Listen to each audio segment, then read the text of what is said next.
ప్రేక్షకులకి నమస్కారం. గోపురానికి స్వాగతం. ఈరోజు గోపురంలో సాంప్రదాయాలు చెప్పుకునే ముందుగా అర్చనలో ఆది వరాహమూర్తిని స్మరించుకుందాం.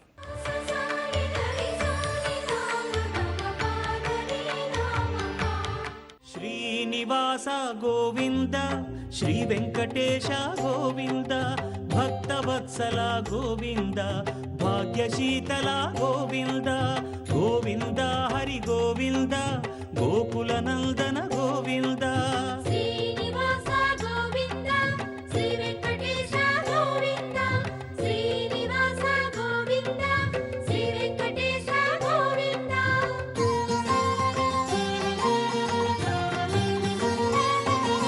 శ్రీరమాలోల గోవింద, క్షమాసాగర గోవింద, గోవింద హరి గోవింద, గోకుల నందన గోవింద.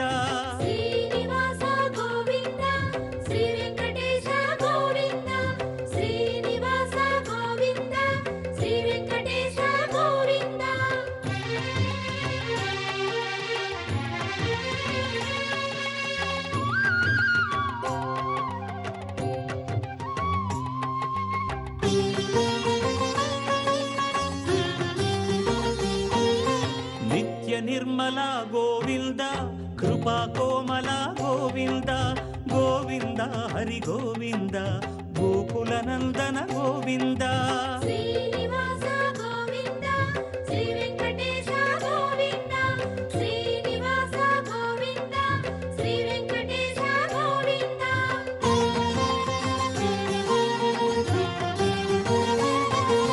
సద్గుణ సదన గోవింద, శ్రీస్మిత వదన గోవింద, గోవింద హరి గోవింద, గోకుల నందన గోవింద.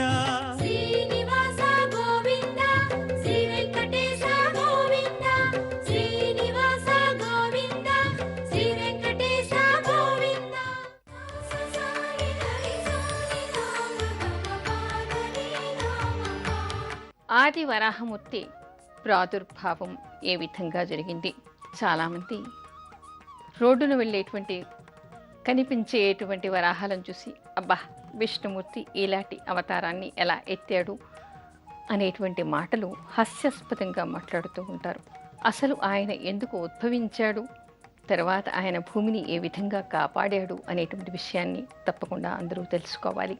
ఎప్పుడైతే ప్రళయకాలంలో భూమి రసాతలానికి వంగిపోతూ ఉందో ఆ సందర్భంలో తేజోవంతుడైనటువంటి నారాయణమూర్తి భూమి కుంగిపోవడం చూసిన తర్వాత ఈ భూమిని రక్షించాలి, ఏ విధంగా రక్షించాలి అని ఆలోచించిన తర్వాత వరాహ అవతారాన్ని ఆయన తల్చాడు.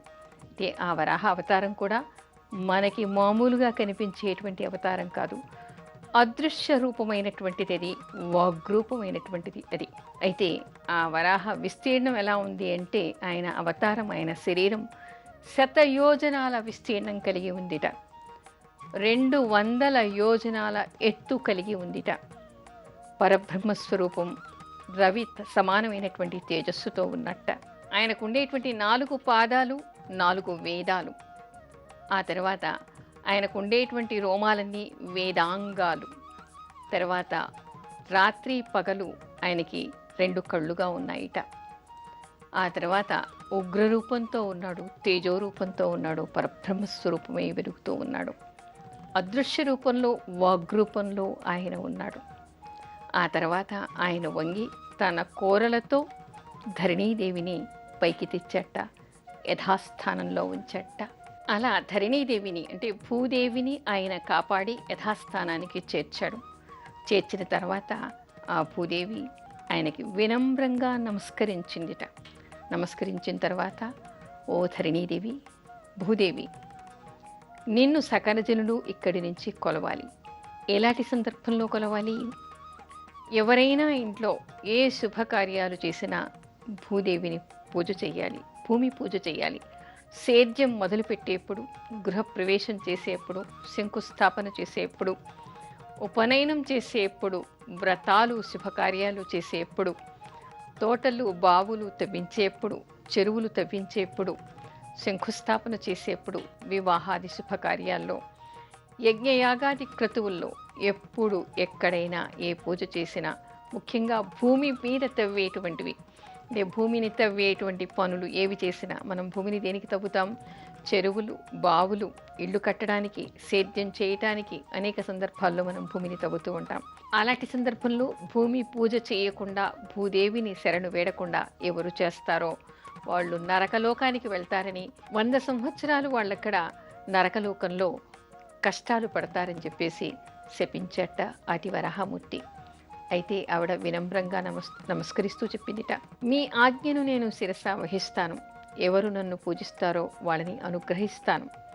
కానీ నేను మోయలేనటువంటివి కొన్ని ఉన్నాయి. వాటిని ఎప్పుడు కూడా ఏ మానవుడు కూడా పొరపాటున అయినా నా మీద పెట్టకూడదు. అది ఏమిటంటే జంధ్యం, అంటే బ్రాహ్మలు వేసుకునేటువంటి యజ్ఞోపవీతం, సాలగ్రామం, పుస్తకం, జపమాల, గంధపు చెక్క, ఆ తర్వాత దీపం. దీపాన్ని ఎవరు కూడా నేల మీద పెట్టకూడదు.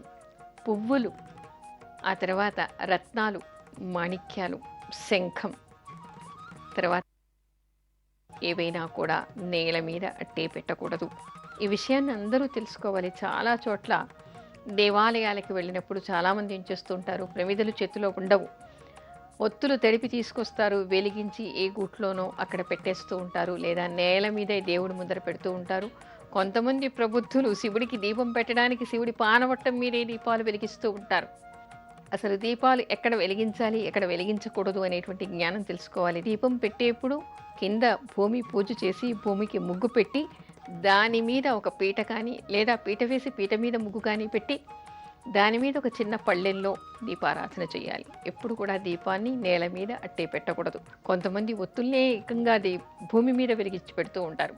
ఎందుకంటే కార్తీక మాసం వచ్చింది, దీపారాధన చేస్తున్నాను, దీపారాధన చేస్తే కొండంత పుణ్యం వస్తుంది, సంపదలు వచ్చేస్తాయి అనేటువంటి భావనలు చాలామందికి ఉన్నాయి. కానీ ఏదైనా ఒక పని చేసినప్పుడు ఆ పనిని ఏ విధంగా చేయాలి అనేటువంటి విషయాన్ని తెలుసుకోవాలి. దేవతా విగ్రహాల మీద కానీ, విగ్రహానికి వేడి తాకేలాగా కానీ, విగ్రహానికి కట్టినటువంటి బట్టలు కాలేలాగా కానీ, శివుడి పానవట్టం మీద కానీ, నేల మీద కానీ పెట్టకూడదు. గూట్లో కూడా అట్టే దీపాన్ని ఒత్తులు అలాగే వెలిగించి వెళ్ళిపోకూడదు. తప్పనిసరిగా ప్రమిద ఉండాలి. ప్రమిద కింద అయితే 2 ప్రమిదలు ఉండాలి, లేదా ప్రమిద కింద ఒక పళ్ళెం చిన్న ప్లేట్ అయినా ఉండాలి, లేదా కనీసం ఒక ఆకైనా వేసి దీపారాధన చేయాలి. గంధపు చెక్కని కూడా బ్రాహ్మడితో సమానంగా చెప్తారు. అందుకని గంధపు చెక్కను పొరపాటును కూడా నేల మీద పెట్టకూడదుట. జపం చేసుకునేటువంటి జపమాలను కూడా ఇప్పుడు నేల మీద పెట్టకూడదు. అసలు భూదేవి చెప్పిందిట, నేను మానవులందరినీ మోస్తాను, కానీ వాళ్ళ మలమూత్రాల్ని కూడా మోస్తాను, వాళ్ళ తదనంతరం వాళ్ళ కళేబరాల్ని కూడా మోస్తాను, నాలో ఇముడ్చుకుంటాను. కానీ అసత్యవాదిని కానీ, నేల మీద నిల్చుని అసత్యాలు మాట్లాడటం కానీ, లేదా అత్యాచారాలు చేయటం కానీ, ఇలాంటి వాళ్ళని కూడా నేను సహించను. చాలామంది ఏమనుకుంటూ ఉంటారు, నన్ను ఎవరూ చూడటం లేదు, నేను ఏ పని చేసినా ఎవరి కంటపడకుండా జాగ్రత్త పడుతున్నాను అనుకుంటారు. కానీ మనం నిలబడినటువంటి భూమి మనని చూస్తోంది, భూదేవి మనని చూస్తుంది అనేటువంటి విషయం వాళ్ళకి జ్ఞప్తికి రాదు. ఆ భూమి మనని ఎప్పుడు దెబ్బతీయాలో అప్పుడు దెబ్బతీస్తుంది. ఆవిడ శపిస్తుందిట, ఆవిడ ఆగ్రహిస్తుందిట. అలా ఆగ్రహించినప్పుడు చాలా జరగకూడనటువంటి దురాఘాతాలు జరిగిపోతూ ఉంటాయి. అందుకని ఎవరైనా సరే ఇలాంటి విషయాలు గుర్తుపెట్టుకోవాలి. ఎప్పుడెప్పుడు ఏ శుభకార్యం చేసినా భూమిని తవ్వాల్సినటువంటి పరిస్థితి, ఎప్పుడు ఏ కార్యం మనం చేస్తున్నా, అంటే ఫౌండేషన్ వేసినా, భూమి బోరింగ్ వేసినా, బావి తవ్వినా, చెరువు తవ్వినా, లేదా చెట్లు నాటినా, తోటలు వేసినా, ఇలాంటి సందర్భాల్లో ఇళ్ళు కడుతున్నప్పుడు, శుభకార్యాలు చేస్తున్నప్పుడు తప్పనిసరిగా ముందుగా భూమి పూజ చేయాలి. మనకి సాంప్రదాయంలో ఏది చేసినా కలశ స్థాపన చేసే ముందు భూమి పూజ చేయాలి అంటారు. భూమి పూజ చేసిన తర్వాత మాత్రమే మనం కలశ స్థాపన చేస్తాం. అందుకని భూమి పూజ ప్రతి శుభకార్యంలోనూ ఆరంభంలో చేసి ఆవిడ అనుగ్రహాన్ని పొందాలి. ఎందుకంటే మనం భూమి మీద నిల్చుంటున్నాం, పుట్టినప్పటి నుంచి చనిపోయే వరకు, చనిపోయిన తర్వాత కూడా మనం భూమి మీద మాత్రమే, భూమి ఆధారంగా మాత్రమే మనం బ్రతుకుతాం. భూమి మనకి నిలబడటానికి నీడనివ్వటమే కాదు, ఉండటానికి ఇల్లునివ్వటమే కాదు, అసలు మనం బ్రతకటానికి, జీవించడానికి అవసరమైనటువంటి ఆహారాన్ని అన్నింటినీ కూడా అందించేటువంటిది భూమి తల్లి. అందుకని ఆవిడకి నమస్కరించి, ఆవిడని పూజించి మాత్రమే మనం మిగతా పనులన్నీ చేయాలి. ఆవిడ ఆగ్రహించేటువంటి పనులని మనం చేయకూడదు అని తెలుసుకోవాలి.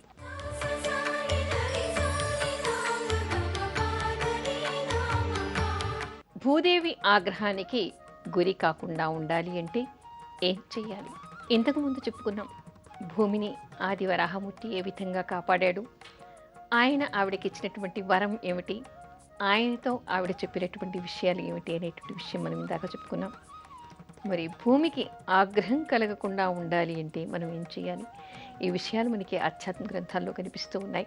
ఎవరైనా సరే దానం చేసినటువంటి సొత్తును కానీ, అంటే నీకు దానం చేస్తున్నాను అని చెప్పి దాన్ని ఇవ్వకపోయినా, వేదవేత్తలకు దానం చేసినటువంటి భూమిని కానీ అపహరించడం కానీ, దాన దత్తం చేసినటువంటి దాన్ని మళ్ళీ వాళ్ళకి అప్పగించకుండా ఉంటే కానీ వాళ్ళు కొన్ని వేల సంవత్సరాలు వాళ్ళు నరకలోక ప్రాప్తిని అనుభవించాల్సి వస్తుందిట.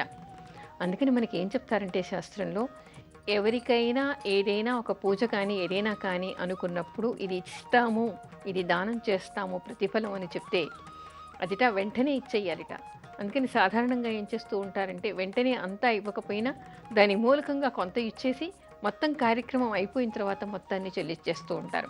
ఎప్పుడైనా సరే ఎవరైనా ఏదైనా ఒక పూజ చేయించుకొని కానీ, ఒక శుభకార్యం చేయించుకొని కానీ బ్రాహ్మడికి ఇవ్వవలసింది ఇవ్వకుండా వాయిదా వేస్తేనిట, దానికి ఏ రోజు ఒక్కొక్క క్షణానికి అది రెండింతలై పెరుగుతూ ఉంటుందిట. అది అప్పులాగా వీళ్ళ ఖాతాలో పడుతుందిట. ఏమంటారు అంటే, మన కన్నీటి చుక్క కన్నీటి నుంచి నేల మీద రాలేంత ఆలస్యం కూడా చేయకూడదుట. చెప్పినటువంటి దాన్ని వెంటనే ఇచ్చేయాలిట. ఇవ్వకపోతే క్షణక్షణము రోజులు మారినా కొద్దీ దానికి అన్నంతలుగా అది పెరిగిపోతూ ఉంటుందిట. అప్పులాగా పెరుగుతుందనమాట. అంటే మనకి చక్రవడ్డీ కంటే పెరిగిపోతూ ఉంటుంది. అందుకని ఎప్పుడు కూడా దానం చేస్తాను అని ఆగిపోకూడదు. ఎవరికైనా ఇస్తాను అని మాట ఇచ్చి ఆగిపోకూడదు. ఏదైనా ఈ వ్యవసాయంలో ఉండేటువంటి ఈ భూమిని నేను దానం చేస్తున్నాను, ఈ ఇల్లు దానం చేస్తాను అని సంకల్పం చేసుకుంటే వాళ్ళకి నీళ్లు వదిలారనుకోండి, ఆ వెంటనే వాళ్ళకి దారాదత్తం చేసేయాలి. అలా చేయకుండా ఆలస్యం చేశారు లేదా అభిప్రాయాన్ని మార్చుకున్నారనుకోండి, వాళ్ళుట 1000 సంవత్సరాలు నరకలోకాన్ని అనుభవించాల్సినటువంటి స్థితి ఏర్పడుతుందిట. అంతేకాకుండా గోవులు నడిచేటువంటి దారిని, గోశాలలు, చెరువులు, దేవాలయానికి సంబంధించినటువంటి భూముల్ని ఎవరైనా అన్యాక్రాంతంగా ఆక్రమించుకుని స్వార్జితానికి అంటే వాళ్ళకు ఉండేటువంటి స్వార్థానికి దాన్ని వాడుకున్నారు, స్వప్రయోజనాలకి దాన్ని ఉపయోగించుకుంటేట సూర్య చంద్రులు ఉన్నంత వరకు వాళ్ళు నరకలోకంలో ముళ్ళ మీద నిల్చోవలసి వస్తుందిట, కత్తుల మీద నిల్చోవలసి వస్తుందిట. అలాంటి దోషం వాళ్ళకి ఏర్పడుతుంది అని చెప్పేసి మనకి శాస్త్రం చెప్తోంది. ఏ దంపతులు కూడా భూమి మీద పరుపు కానీ శయ్య కానీ ఏది లేకుండా కటిక నేల మీద సంభోగం చేస్తే వాళ్ళకి 1,000,000 జన్మల వరకు కూడా దరిద్రం లభిస్తుందిట. అందుకని చెప్పేసి ఆ విధంగా చేయకూడదు. ఎవరైనా పొరపాటున అయినా దీపాన్ని నేల మీద ఆధారం లేకుండా పెడితే వాళ్ళకి 7 జన్మల వరకు అంధత్వం వస్తుందిట. చందనపు చెక్కను కానీ, దర్భను కానీ, లేదా మనం మంత్ర జపం చేసుకునేటువంటి జపమాలని కానీ నేల మీద పెడితే కొన్ని వందల సంవత్సరాలు వాళ్ళు నరక ప్రాప్తిని అనుభవించాల్సి వస్తుందిట. అంతేకాదు, ఎవరైనా నేల మీదే కూర్చొని జపం చేస్తే కూడా వాళ్ళకి దోషం, ఆ చేసేటువంటి మంత్రానికి వాళ్ళకి ఫలితం ఉండదుట. ఎందుకంటే దీనికి మనం సైంటిఫిక్ రీజన్ కూడా చెప్పుకోవచ్చు. ఒకటి, భూమికి ఆకర్షణ శక్తి చాలా ఉంటుంది. మనలో మనం జపం చేస్తున్నప్పుడు ఏమవుతుందంటే, మంత్ర శబ్దం వలన ఆ శబ్ద తరంగాలు మన నుంచి వస్తూ ఉంటాయన్నమాట. వచ్చినప్పుడు వీళ్ళలో శక్తి పెరగటం పోకుండా కిందికి వీళ్ళు నేల మీద కూర్చోవడం వల్ల వీళ్ళ శక్తి మొత్తం కూడా భూమిలోకి వెళ్ళిపోతుంది. అందుకని అట్టే నేల మీద అలాగే కూర్చోకుండా దర్భాసనం వేసుకుని, పీట పెట్టుకుని దర్భాసనం వేసుకుని, దాని మీద తెల్లని గుడ్డను పరుచుకుని దాని మీద మాత్రమే కూర్చుని పూజాధికాలు, జపాలు, అభిషేకాలు చేయాలని చెప్తారు. అందుకని నేల మీద అట్టే కూర్చుని పూజాధికాలు కూడా చేయకూడదు. ఇక్కడ మనకి ఎన్ని నియమాలు కనిపిస్తున్నాయి, వీటన్నిటినీ కూడా మనం పాటిస్తూ ఉండాలి. అంతేకాకుండా దేవాలయ భూముల్ని కానీ, లేదా ఎవరిదైనా సరే మనది కానటువంటి భూమిని మనం దొంగతనంగా కానీ లేదా అధికారంతో కానీ ఆక్రమించుకుంటే వంశంలో కొన్ని తరాల వరకు కూడా నిలవ నీడ లేకుండా దారిద్ర్యాన్ని అనుభవిస్తారుట, బంధన యోగాల్ని అనుభవిస్తారు అని చెప్పేసి మనకి ఆధ్యాత్మిక గ్రంథాలు చెప్తూ ఉన్నాయి. ఈ రోజుల్లో ఏమవుతోంది, భూ వివాదాలు పెరిగిపోతున్నాయి, భూమి మీద ధరలు పెరిగిపోతున్నాయి, భూమి మీద అక్రమార్జనలు పెరిగిపోతున్నాయి, భూమిని అక్రమంగా వాళ్ళు స్వాధీనం చేసుకోవడం జరుగుతోంది చాలా చోట్ల. అలా చేసినప్పుడు ఏమవుతుంది, మనది కానటువంటి 1 ఇంచు భూమినైనా స్వప్రయోజనం కోసం మనం దాన్ని వాడుకున్నాం అనుకోండి, ఒక ఇంచు భూమిని మనం వాడుకున్నా సరే మన వంశంలో కొన్ని తరాల వరకు కూడా నిలువ నీడ లేకుండా దరిద్రాన్ని అనుభవించేటువంటి అవకాశం వాళ్ళకి వస్తుందిట. అంటే ఒక్కసారి మనం తప్పు చేస్తే దాని ఫలితాన్ని వంశ పారంపర్యంగా కూడా మన పిల్లలు కొన్ని తరాల వరకు కూడా అనుభవించాల్సినటువంటి అవసరం ఏర్పడుతుంది. అసలు చాలామందికి డబ్బు వస్తుంది కదా అంటే చాలు ఏమైనా చేయడానికి ఈ రోజుల్లో ముందుకు పెడుతున్నారు. పాప భీతి అనేటువంటిది లేకుండా పోతోంది. ఏదో చెప్తారులే, వాళ్ళ వాగుడు వాళ్ళు వాగేస్తూ ఉంటారు, మనం చేసే చేద్దాం, డబ్బు వస్తోంది కదా, కోట్ల మీద వస్తోంది, నాకు ఈ భూమి మీద వస్తుందా డబ్బు, ఆ భూమి మీద రావడానికి మనం ఏమి చేయడానికైనా సిద్ధం. ఈ రోజుల్లో మరికొన్ని కూడా కనిపిస్తూ ఉన్నాయి. ఎవరికో ఈ మధ్య నా దగ్గరికి వచ్చి అడిగారు, ఆ ఇంట్లో ఏదో నిధులు ఉన్నాయని ఎవరో చెప్పారట. పక్కింటి ఆయన ఆ విషయాన్ని చెప్పకుండా ఆ ఇల్లు వాళ్ళందరి చేత రాయించుకుని ఆ ఇల్లు కొనేసుకున్నాడు. కొన్న తర్వాత వీళ్ళకి ఈ విషయం అమ్మడానికి సంతకాలు పెట్టాక వీళ్ళకి ఈ విషయం దొరికింది. ఓహో, ఇందులో నిధులు ఉన్నాయేమో, ఈ ఇంటిని అమ్మేస్తే ఎలాగో, ఏం చేసినా ఆ ఇంటిని మేము అమ్మడానికి వీల్లేదండి, లీగల్గా ఎలా కుదురుతుంది, అందరు సంతకాలు పెట్టేశారు కదా, ఆ ఇంటిని వీళ్ళు రాత్రి తవ్వడం వాళ్ళు రాత్రి తవ్వడం, నిధులు వస్తాయేమో అని చెప్పేసి భూమి మీద ఎవరంటే వాళ్ళు ఇష్టం వచ్చినట్టుగా ప్రవర్తిస్తూ ఉన్నారు. అసలు భూమి మీద భూమి లోపల దొరికేవేవి కూడా మనం వాడుకోకూడదు. మనకి మామూలుగా ఏమిటంటే భూమిని కింద శేషుడు మోస్తూ ఉంటాడు. అంటే భూమి లోపల ఉండే వాటన్నిటికీ కూడా సర్పాలు వాటి చుట్టూ కాపలా కాస్తూ ఉంటాయిట. అలా కాసినప్పుడు ఏమిటంటే భూమి లోపల ఉండేటువంటి నిధుల్ని మనం ఏదైనా తీసుకోవడానికి మనం ప్రయత్నం చేస్తే నాగబంధం మనకి ఏర్పడుతుంది, సర్పశాపం మనకి ఏర్పడుతుంది, భూదేవి ఆగ్రహానికి మనం గురి కావాల్సి వస్తుంది. మనని ప్రభుత్వం వాళ్ళు చూడకపోవచ్చు, చట్టానికి అది తెలియకపోవచ్చు, కానీ భూమి లోపలి భాగంలో దొరికే వస్తువు ఏది కూడా మనది కాదు అని అన్యాక్రాంతంగా మనం దాన్ని మనం స్వప్రయోజనాలకి వాడుకోవాలి అంటే మన వంశ పారంపర్యంగా కూడా కొన్ని జన్మల వరకు కొన్ని తరాల వరకు అందరూ దారిద్ర్యాన్ని అనుభవించాల్సినటువంటి స్థితి ఏర్పడుతుందని మనకి ఆధ్యాత్మిక గ్రంథాలు చెప్తూ ఉన్నాయి. ఎవరూ మనని చూడలేరు అని చాలామంది అనుకుంటారు, కానీ భూమి మీద మనం నిలబడి పనిచేస్తున్నామంటే భూమే మనకి సాక్షి. పంచమహాభూతాలని చెప్పుకుంటున్నాం కదా, పంచభూతాలే మనకి సాక్షి. అంటే భూమి మనకి సాక్షిగా ఉన్నప్పుడు ఆ భూమి మనకి శిక్ష వేస్తుంది, ఆవిడే మనని శపిస్తుంది అనేటువంటి విషయాన్ని ప్రతి వ్యక్తి కూడా గుర్తుపెట్టుకోవాలి. ఎవ్వరూ చూడకపోయినా మనం భూమి మీద నిలబడి ఈ పని చేస్తున్నాం, ఆకాశాన్ని నిలబడి మనం ఈ పని చేయటం లేదు అంటే తప్పనిసరిగా భూదేవి ఆగ్రహానికి మనం గురి అవుతున్నాం. అందుకని భూమి మీద నిలబడి ఎవరు కూడా ఎప్పుడు కూడా ఏలాంటి అవినీతి పనులు చేసినా ఆవిడ సాక్షి, ఆవిడ ఆగ్రహానికి గురి అవుతారు అనేటువంటి విషయాన్ని తెలుసుకోవాలి.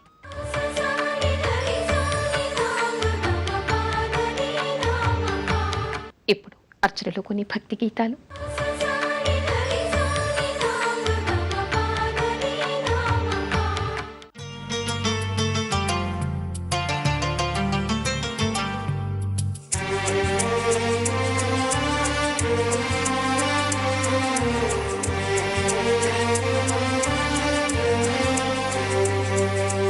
అందరి బంధువయ్య భద్రాచల రామయ్య,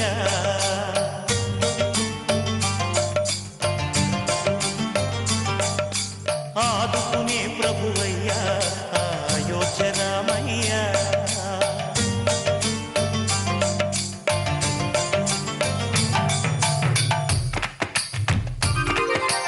అందరి బంధువయ్య భద్రాచల రామయ్య, ఆదుకునే ప్రభువయ్య అయోధ్య రామయ్య, చేయూతనిచ్చేవాడయ్య మా సీతారామయ్య, చేయూతనిచ్చేవాడయ్య మా సీతారామయ్య, కోకెలు తీర్చేవాడయ్య కోదండ రామయ్య, అందరి బంధువయ్య భద్రాచల రామయ్య, ఆదుకునే ప్రభువయ్య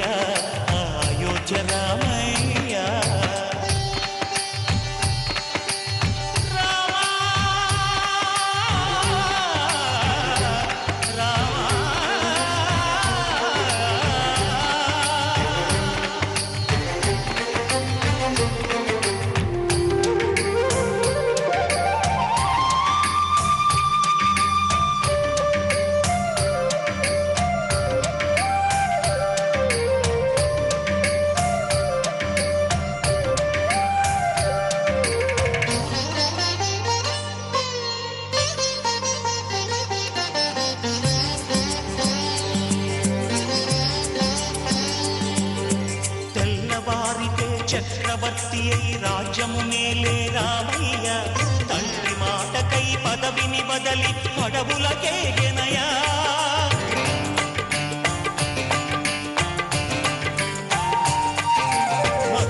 జనులను కావగ వచ్చిన మహావిష్ణు అవతారమయ ఆదిని రక్కసుడపహరించితే ఆక్రోశించెనయా అసురుని త్రుంచి అమ్మను తెచ్చి అగ్ని పరీక్ష విధించెనయా సాకలి నిందకు సత్యము చాటగ కుల సతినే విడనాడెనయ నా రాముని కష్టం లోకంలో ఎవరూ పడలేదయ్యా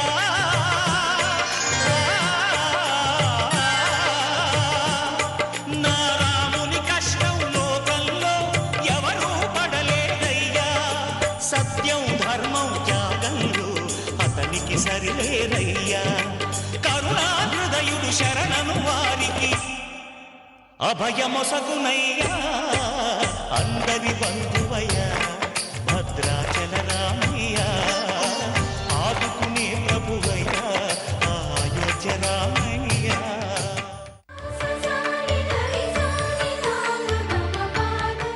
గోపురంపై మీ అమూల్యమైన సలహాలు మాకు తెలపండి. మా చిరునామా Gopuram care of Zee Telugu, post box number 102, Khairatabad, Hyderabad 5,04,000. మా ఈమెయిల్ ఐడి gopuram.ztelugu@gmail.com. తిరిగి రేపటి గోపురంలో మరికొన్ని సాంప్రదాయాలు చెప్పుకుందాం. అంతవరకు సెలవు. నమస్కారం.